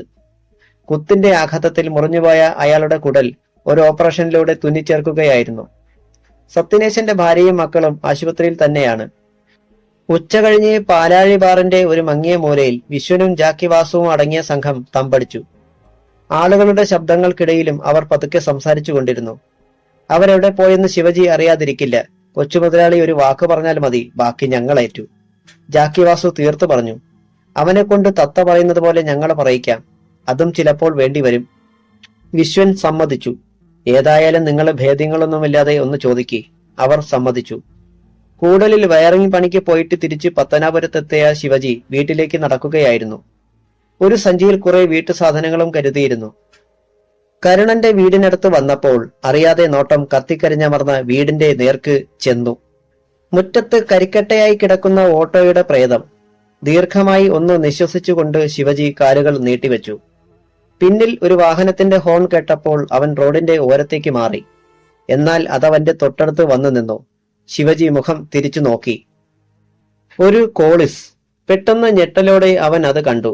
സ്റ്റിയറിംഗ് വീലിൽ താളം പിടിച്ചുകൊണ്ടിരിക്കുന്ന ജാക്കി വാസു. എന്താ ശിവജി, സുഖമല്ലേടാ? ഉമിനീരിറക്കിക്കൊണ്ട് അവൻ തലയാട്ടി. അതെ. നിന്റെ കൂട്ടുകാരനെ കുറിച്ച് എന്തെങ്കിലും വിവരമുണ്ടോടാ? ഇല്ല. കള്ളം പറയല്ലേ. രണ്ടുപേർ കോളിസിൽ നിന്നിറങ്ങി. ഞാൻ പറഞ്ഞത് സത്യമാണ്. ശിവജിയുടെ കണ്ണുകളിൽ സംശയം തിങ്ങി. നീ ഇപ്പോൾ വീട്ടിലേക്കല്ലേ? ഇങ്ങോട്ട് കേറിക്കോ, ഞങ്ങളെ കൊണ്ടുവിടാം. അതുവരെ നമുക്ക് മിണ്ടിയും പറഞ്ഞുമൊക്കെ ഇരിക്കാമല്ലോ. വേണ്ട. ശിവജി നടക്കാനാഞ്ഞു. അപ്പോൾ ഒരുത്തൻ തോളിൽ കൈവച്ചു. ഇതിൽ കൊണ്ടുവിടാമെന്നല്ലേടാ പറഞ്ഞത്? വേണ്ടെന്ന് പറഞ്ഞില്ലേ? അവന് ദേഷ്യം വന്നു. വേണം. അവർ രണ്ടുപേരും ചേർന്ന് ബലമായി അവനെ കോളിസിൽ പിടിച്ചു കയറ്റി. ഡോറുകൾ അടഞ്ഞു. ജാക്കി വാസു വണ്ടി വിട്ടു. ഒരാൾ ശിവജിയുടെ കയ്യിൽ നിന്ന് സഞ്ചി വാങ്ങി നീക്കിവെച്ചു. പിന്നെ മുഖത്തൊന്ന് തടവി. വല്ലാതെ വിയർക്കുന്നുണ്ടല്ലോടാ നീ. അയാൾ മുന്നോട്ട് തിരിഞ്ഞു. വാസുവണ്ണ, AC ഒന്ന് കൂട്ടിയിട്ടേരെ. ഇതാ ശിവജി, ഞങ്ങളുടെ കൂടെ നിന്നാലുള്ള ഗുണം. നിനക്ക് ചൂട് തോന്നിയപ്പോ ഞങ്ങൾ തണുപ്പിട്ട് തന്നില്ലേ? ശിവജി മിണ്ടിയില്ല. വാസു വണ്ടിയുടെ വേഗം കുറച്ച് സാവധാനം വിട്ടു. നിന്റെ വീടെത്താറായി ശിവജി, വേഗം പറ, എവിടെയുണ്ടവര്, നിന്റെ കൂട്ടുകാരനും കുടുംബവും? ഞാൻ പറയുന്നത് നിങ്ങൾ വിശ്വസിക്കണം, എനിക്കറിയത്തില്ല. അങ്ങനെയാണെങ്കിൽ ഞങ്ങൾക്ക് വിശ്വസിക്കാൻ ബുദ്ധിമുട്ടുണ്ട്. ഒരേ കുടക്കീഴിൽ ഒന്നിച്ച് നടന്നവരിൽ ഒരാളെ കണ്ടില്ലെന്ന് പറഞ്ഞാൽ ആരാ വിശ്വസിക്കുക? വാസു പിന്നിലേക്ക് തിരിഞ്ഞു. ദാ നിന്റെ വീടെത്തി, പറഞ്ഞോ, ഇറക്കി വിട്ടേക്കാം. എനിക്കറിയത്തില്ല, വണ്ടി നിർത്ത്, എനിക്കിറങ്ങണം. എങ്കിൽ നിനക്കറിയാവുന്നതുവരെ നമുക്ക് ഇതിൽ ഇങ്ങനെ ചുറ്റിക്കറങ്ങിയിട്ട് വരാം. വാസു കോളിസ് മുന്നോട്ട് പായിച്ചു. നിർത്തടാ പുല്ലേ! ശിവജി ചാടി എഴുന്നേറ്റു. എന്നാൽ ഇരുഭാഗത്തും ഇരുന്നവർ അവനെ വീണ്ടും സീറ്റിലേക്ക് വലിച്ചിട്ട് ഇടി തുടങ്ങി. പറയടാ, അറിയാതെ ഞാൻ എങ്ങനെ പറയുവടാ പട്ടികളെ! ശിവജി നിലവിളിച്ചു. ആ ശബ്ദം കോളിസിന്റെ ഗ്ലാസുകൾ കടന്ന് പുറത്തു പോയില്ല. ഒന്നുകൂടി വട്ടം കറങ്ങി കോളിസ് ശിവജിയുടെ വീടിന്റെ മുന്നിലെത്തി. അപ്പോഴും അവനിൽ നിന്നൊരു തൃപ്തികരമായ ഉത്തരം കിട്ടാത്തതിനാൽ പഴയ വഴിയിലൂടെ ഒന്നുകൂടി വട്ടമടിച്ചു വന്നു പോളിസ്. അപ്പോഴും ശിവജിയിൽ നിന്ന് അവർ പ്രതീക്ഷിക്കുന്ന ഒരു ഉത്തരം കിട്ടിയില്ല. കോളിസ് വേഗം കുറച്ച് ഡോർ തുറന്ന് അവനെ പുറത്തേക്ക് തള്ളി. ശിവജി വീഴ്ചയിൽ തന്നെ 2-3 വട്ടം ഉരുണ്ടുപോയി. അവന് മുകളിലേക്ക് ആ സഞ്ചിയും പറന്നു വീണു. അതിൽ നിന്ന് പലവ്യഞ്ജന സാധനങ്ങൾ അവന്റെ മേൽ ചിതറി. ഇതൊരു തുടക്കം മാത്രം, ഞങ്ങൾ ഇനിയും വരും. അപ്പോൾ നടക്കുന്നത് പ്രത്യേക കലാപരിപാടികളായിരിക്കും. ഗ്ലാസ് താഴ്ത്തി തല പുറത്തേക്ക് നീട്ടി ജാക്കി വാസു വിളിച്ചു പറഞ്ഞു. ശിവജി എഴുന്നേറ്റ് റോഡിൽ കുത്തിയിരുന്നു. ചുറ്റും നോക്കി. അരിയും പഞ്ചസാരയും ഒക്കെ റോഡിൽ. മുറ്റം തൂത്തുകൊണ്ട് നിൽക്കുകയായിരുന്ന ശകുന്തള റോഡിൽ നടന്ന രംഗം കണ്ടു. ആരാണതെന്ന് മനസ്സിലായില്ലെങ്കിലും അവൾ ഓടി വന്നു. ചേട്ടൻ! ഒച്ച വയ്ക്കണ്ട നീ, വീട്ടിൽ മറ്റാരും അറിയുകയും വേണ്ട. അവൾ കൈനീട്ടി. അവൾ അവനെ വലിച്ചുയർത്തി. ശിവജി ചുറ്റും നോക്കി. ഭാഗ്യം, മറ്റാരും കണ്ടില്ല. വരുന്ന വഴിക്ക് ചെറിയൊരു അപകടം പറ്റിയെന്നേ ഞാൻ വീട്ടിൽ പറയൂ. നീയായിട്ട് അത് തിരുത്താൻ നിൽക്കണ്ട. അവൻ ശകുന്തളയ്ക്ക് മുന്നറിയിപ്പ് നൽകി. അവൾ തലയാട്ടി. മോശമല്ലാത്ത സൗന്ദര്യത്തിനുടമയായിരുന്നു ശകുന്തള. +2 തോറ്റതോടെ പഠിത്തം നിർത്തി. വീട്ടിലേക്ക് വേച്ച് നടക്കുമ്പോൾ ശിവജി ഓർത്തു, ഇന്ന് അത്താഴമില്ല. നേരം സന്ധ്യ മയങ്ങി. കൊളവള്ളിയിൽ സുഗണന്റെ വീട്ടിൽ നിന്ന് പുറത്തേക്കിറങ്ങിയിരുന്നില്ല ഇന്ദ്രൻ. വൈരൻ മരിച്ചു കാണുമെന്നും ഏത് നിമിഷവും തന്നെ തേടി പോലീസ് എത്തുമെന്നും അവൻ അറിയാമായിരുന്നു. രാവിലെ പുറത്തുപോയ സുഗണൻ പിന്നീട് ഇതുവരെ മടങ്ങി വന്നിട്ടില്ല. കാർത്തിയായനിക്ക് അവരോട് ദേഷ്യമായിരുന്നെങ്കിലും മൂത്തമകൾ അരുണ കഞ്ഞിയുണ്ടാക്കുകയും വേണ്ടെന്ന് പറഞ്ഞിട്ടും നിർബന്ധിച്ച് അവരെ കുടിപ്പിക്കുകയും ചെയ്തിരുന്നു. രാത്രി കനത്തു. സുഗണൻ തിരിച്ചു വന്നില്ല. ഇന്ദ്രന് പരിഭ്രമം തോന്നി. അവൻ കാർത്തിയായനിയെ സമീപിച്ചു. ചിറ്റപ്പൻ എവിടെ പോവുകയാണെന്ന് പറഞ്ഞിരുന്നോ കുഞ്ഞമ്മേ? ആർക്കറിയാൻ? അവർ ചീറി. പോയ വഴിക്ക് ആ വൈരിന്റെ ആൾക്കാർ പള്ളയ്ക്ക് കത്തി കയറ്റിയാവെന്ന് ആർക്കറിയാം? അത്തരം പണിയല്ലേ നീ ചെയ്തു വെച്ചിരിക്കുന്നേ? ഇന്ദ്രൻ വിളറിപ്പോയി. ആ രാത്രിയിൽ സുഗണൻ തിരിച്ചു വന്നില്ല. കാർത്തിയായനി പ്രാഗിത്തുടങ്ങി. ഏത് കണ്ടകശനി നേരത്താണാവോ ഞങ്ങൾക്ക് ഈ ഗതികേട് തുടങ്ങിയത്? ഒടുക്കത്തേത്. അങ്ങേരുടെ കണ്ണിൽ നോക്കിയിരിക്കുകയായിരുന്നു ഞങ്ങൾ 3 പേര്. ഇനി അതിയാന് വല്ലോം പറ്റിയാ പിന്നെ കബനിയിൽ ചാടി ചത്താ മതി. ഇന്ദ്രനും അമ്മയും പെങ്ങന്മാരും അത് കേട്ട് വിഷമത്തോടെ പരസ്പരം നോക്കി. അരുണ അവരെ ആശ്വസിപ്പിച്ചു. ഇതൊന്നും കേട്ട് നിങ്ങളാരും വിഷമിക്കേണ്ട. അമ്മയുടെ സ്വഭാവം ഇതായിപ്പോയി. അച്ഛൻ രാത്രിയിൽ മടങ്ങി വരാത്തത് ഇതാദ്യമൊന്നുമല്ല. എന്നാലും മോളെ, ഞങ്ങളിവിടെ കാലുകുത്തിയത് സുശീല പൂരിപ്പിക്കും മുൻപ് അരുണ അവരുടെ വായ് പൊത്തി. അങ്ങനെയൊന്നും പറയല്ലേ വല്യമ്മേ. നിങ്ങൾ വന്നതുകൊണ്ട് ഞങ്ങളുടെ അച്ഛൻ ജീവിച്ചിരിക്കുന്നു. പകരം വല്യച്ഛൻ ജീവിച്ചിരിക്കുകയായിരുന്നു നല്ലത്. മോളെ, സുശീല അമ്പരപ്പിൽ വിളിച്ചു. സത്യമാ ഞാൻ പറഞ്ഞത്. ഇങ്ങനൊരു അച്ഛൻ എന്തിനാ ഞങ്ങൾക്ക്? കൂടുതലൊന്നും പറയാതെ അവൾ എഴുന്നേറ്റ് പോയി. മറ്റുള്ളവരുടെ നിർബന്ധത്തിന് വഴങ്ങി ഇന്ദ്രനും അന്ന് വീട്ടിനുള്ളിലാണ് കിടന്നത്. പക്ഷേ ഉറക്കം വന്നില്ല രാത്രിയിൽ. പുരയ്ക്ക് ചുറ്റും ആരോ നടക്കുന്നത് പോലെ, എന്തൊക്കെയോ പിറുപിറുക്കുന്നത് പോലെയും അവന് തോന്നി. പെട്ടെന്ന് ജനാല പഴുതിലൂടെ വെളിച്ചത്തിന്റെ തുണ്ടുകൾ അകത്തേക്ക് വന്നു. വീടിനുള്ളിൽ മറ്റുള്ളവരും ഉണർന്നു കിടക്കുകയാണെന്ന് അവനും മനസ്സിലായി. ഭയം കാരണം ആരും മിണ്ടുന്നില്ലെന്ന് മാത്രം. പുറത്ത് വൈരന്റെ ആൾക്കാരാണ്. പ്രതികാരത്തിന് വന്നിരിക്കുകയാണവർ. ഇന്ദ്രന് തീർച്ചയായി. താൻ കാരണം മറ്റുള്ളവർ ആക്രമിക്കപ്പെട്ടുകൂടാ. അവർക്ക് തന്നെയാണല്ലോ ആവശ്യം. അവൻ എഴുന്നേറ്റു. മോനെ! ഇരുളിൽ സുശീലയുടെ പതിഞ്ഞ ശബ്ദം. അവനത് ശ്രദ്ധിച്ചില്ല. രണ്ടും കൽപ്പിച്ച് വാതിൽ വലിച്ചു തുറന്നു. പുറത്തേക്ക് നോക്കിയ അവന്റെ ഉള്ളൊന്ന് പിടഞ്ഞു. അവിടെ 100 കണക്കിന് ആളുകൾ. അവരുടെ കയ്യിൽ കത്തിച്ച പന്തങ്ങളും ആയുധങ്ങളും. തുടരും.